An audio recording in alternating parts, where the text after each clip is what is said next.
Good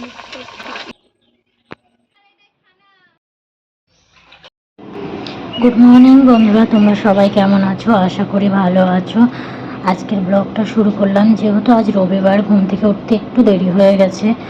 বড় আজকে ভোরবেলায় কাজে বেরিয়ে গেছে। ওর আজকে পাঁচটাতেই কাজ ছিল, সেই জন্য ও তাড়াতাড়ি চলে গেছে। তো আমি কাজ করতে করতে অর্পণকে বললাম তুই একটু তুলসী তলাটা ধুয়ে দে। আমি ভেবেছি একবারে আজকে স্নান করে নেবো, কাজটা শেষ করে। ওর জন্য বেলা হয়ে যাবে, তখন তুলসী তলা ধোয়া দেরি হয়ে যাবে। সেজন্য ওকে দিয়েই বললাম আজকে তুই তুলসী তলাটা ধুয়ে নে। তো ওইদিকে অর্পণের খাবারটা রেডি করে অর্পণকে দিয়ে দিলাম। তারপর দেখো ওরা দুই ভাই লাগিয়েছে, ওকে খাওয়াচ্ছে। ও বিস্কুট দিয়ে ওর মুখে দিচ্ছে, ও খাবে না তাও খাওয়াবে, এরকম একটা ব্যাপার। ও সবসময় চলতেই থাকে আমাদের বাড়িতে। এটা সবের নতুন খাওয়া শিখেছে, তো মুখে দিলে আর ছোটো ছোটো কুচকুচে দুটো দাঁত উঠেছে, কুচকুচ করে খায়। দেখো আমি ভিডিও করছি, আমার মুখের দিকে তাকিয়ে আছে। কিরে, বিস্কুট খেতে ভালো? কথায় আছে মায়ের কপালে যা থাকে মেয়ের কপালেও তাই হয়। তো আমার অবস্থাও তাই। দেখো আমার ছেলে সবাই থাকতে কেউ নেই, আমারও কেউ, মানে আমার ভাই বোন আমরা বড় হয়েছি, আমাদেরও সবাই ছিল, অথচ আমাদেরও কেউ আদর করার মতো বা আমাদের ধরার মতো কেউ ছিল না। তো সেটাই দেখছি আমার ছেলেদের ক্ষেত্রেও সেই একই ব্যাপারই হচ্ছে। ওর দাদু ঠাম্মা, তারপরে দিদা মামা মামের সবাই আছে, অথচ কিন্তু মানুষ করার ক্ষেত্রে কেউ নেই, থাকতেও নেই। তো যাই হোক, তোমরা যদি জানতে চাও যে থাকতেও কেন নেই, তাহলে আমি অবশ্যই জানাবো। কমেন্ট বক্সে তোমরা আমাকে বলো জানতে চাও কি চাও না, তাহলে আমি অবশ্যই জানিয়ে দেবো। দুদিন ধরে ভাবছি ফ্রিজের মাথাটা পরিষ্কার করব, তা হয়ে ওঠে না। যেহেতু আজকে অর্পণ বাড়ি আছে, সেহেতু একটু ওর ভাইয়ের দিকে নজর রাখতে পারবে, আমি সেহেতু ঘরের কাজগুলো একটু পরিষ্কারভাবে করে নিতে পারবো। সেই জন্য আজকে ফ্রিজের মাথার উপরটা বেশ ভালো করে পরিষ্কার করারই চেষ্টা করছি। ওদিকে ওকেও খেয়াল রাখতে হচ্ছে যে ও যদি পড়ে টরে যায়। ও আমি বলছি তুই পড়ে যাবি, ও আমাকে মাথা ঝাঁকিয়ে বলছে না না আমি পড়ে যাবো না। দেখেছো তো? যাই হোক, আমি কাজ করছি আর ওর খেয়াল রাখছি যতটা পারছি। এদিকে নিচে নামিয়ে দিলে হবে না, আমার সঙ্গে থাকতে হবে, উপরেই থাকতে হবে ওকে।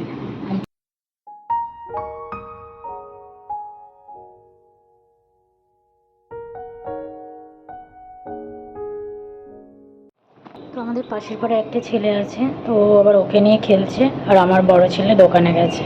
তা আমি ছাদে চলে এসেছি জামা কাপড় মেলে দিতে।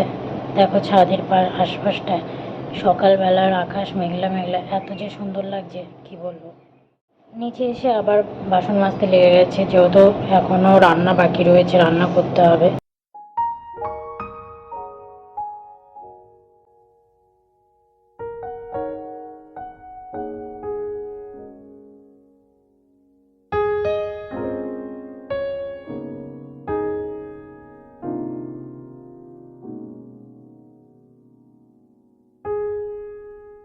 একেবারে স্নান টান করে রেডি হয়ে কোনো মতো বেরিয়ে এসেছি ফুল তুলতে। সকালে যেহেতু বাসি জামা কাপড় ছাড়া হয়েছিল না, সেই জন্য ফুলও তোলা হয়েছিল না। ফুলগুলো তুলে পুজোটা দিয়েই চলে যাব রান্নার কাছে। ভাতটা বসিয়ে দিয়েই একেবারেই চলে এসেছি তরকারি কাটতে। আমি তরকারি কাটছি আর ও তরকারির চোখলাগুলো তুলে তুলে মুখের মধ্যে দিচ্ছে। এত বারণ করছি তারপরেও দিচ্ছে, দেখেছো?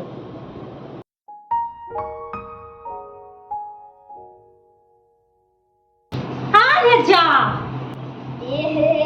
क्या हुआ? কি করলো? এইভাবে কাজ করলে কি হয়? দেখো, যে কাজ আগাবো তা সে কাজ পিছিয়ে দেয়। যাদের বাড়িতে এরকম পুচকো আছে, তো তারা সবাই জানো যে কীরকম পরিস্থিতি ফেস করতে হয়। সারাদিন ঘড়ির কাঁটার সঙ্গে চলতে হয়। এই দেখো, যা সব তরকারির চোখলা সারা বারান্দা ছড়িয়েছিল, আমি আবার সেগুলো গোছালাম। চলে এসেছি রান্নাঘরে। দেখতেই পাচ্ছ মশলা করে নিয়েছি, বাঁধাকপিও কেটে নিয়েছি, আলুটাও ভাজতে বসিয়ে দিয়েছি। তারপর রান্নাটা শেষ করেই আবার রান্নাঘর পরিষ্কার করতে চলে গেছি। এদিকে গরমে রান্নাঘরের মধ্যে ঘেমে টেমে আমি স্নান করেছি, যেরকম হারে গরম পড়ছে। একেবারে রান্না শেষ করে তার মাঝখানে বড় ছেলেকে খেতেও দিয়ে দিয়েছিলাম, কারণ ওর তরকারি হওয়ার আগেই আমি ওকে ঘি আলু সিদ্ধ ভাত দিয়ে খেতে দিয়ে দিয়েছিলাম। বেলা হয়ে গেছিলো তো অনেকটা, সেজন্য বললাম তুই খেয়ে নে, যা হয়েছে তাই দিয়ে খেয়ে নে। একেবারে ও রান্নাঘর পরিষ্কার টরিষ্কার করে আমি পুরো আবার শাড়ি আর ব্লাউজটা পরে নিয়েছি, যেহেতু কাকিদের বাড়িতে যাব। তো ও সেই কান্না করছে, ওকে একদিকে চুপ করাচ্ছি আবার ওকে রেডি করাচ্ছি।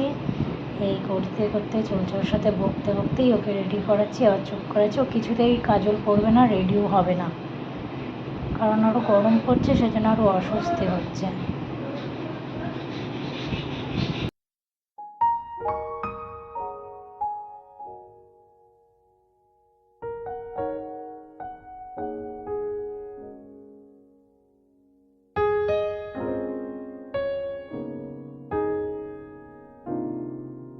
ওই জামাটা আবার ভিজিয়ে ফেলেছিল, সেই জামাটা ছাড়িয়ে আবার অন্য জামা পরিয়ে দিলাম। বড়টা নিজে থেকে রেখে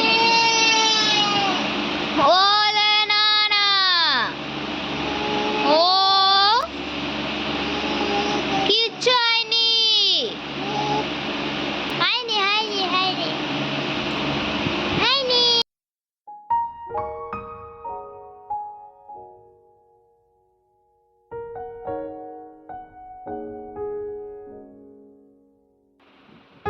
একেবারে চলে এসেছি কাকিদের বাড়িতে।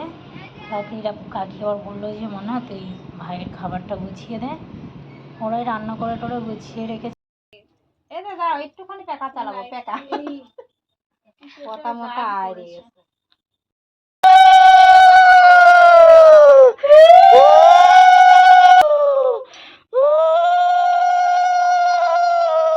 তো আমি ওর খাবারটা গুছিয়ে দেওয়ার পরে কাকি ওকে আশীর্বাদ করলো। কাকি বললো মনা তুইও আশীর্বাদ কর। তা আমিও আশীর্বাদটা করলাম। আশীর্বাদ শেষ করে ওরা মামা আর ভাগ্নে দুজন দেখো খেতে।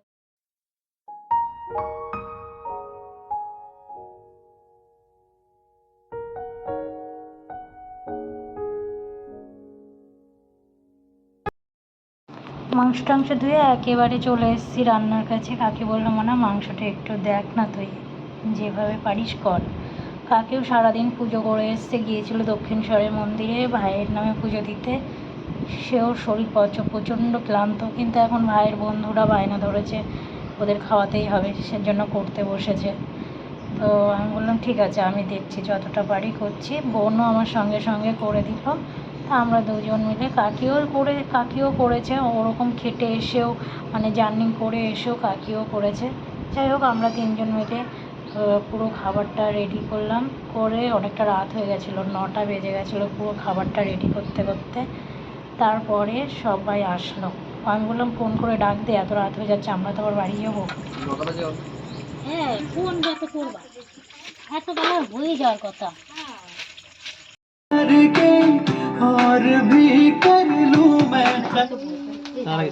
যাই হোক ভিডিওটা এখানেই শেষ করছি। ভালো লাগলে প্লিজ লাইক কমেন্ট ও সাবস্ক্রাইব করে আমাকে উৎসাহ দেবে, তাহলে এরকম ভিডিও আমি আরও নিয়ে আসবো তোমাদের সামনে।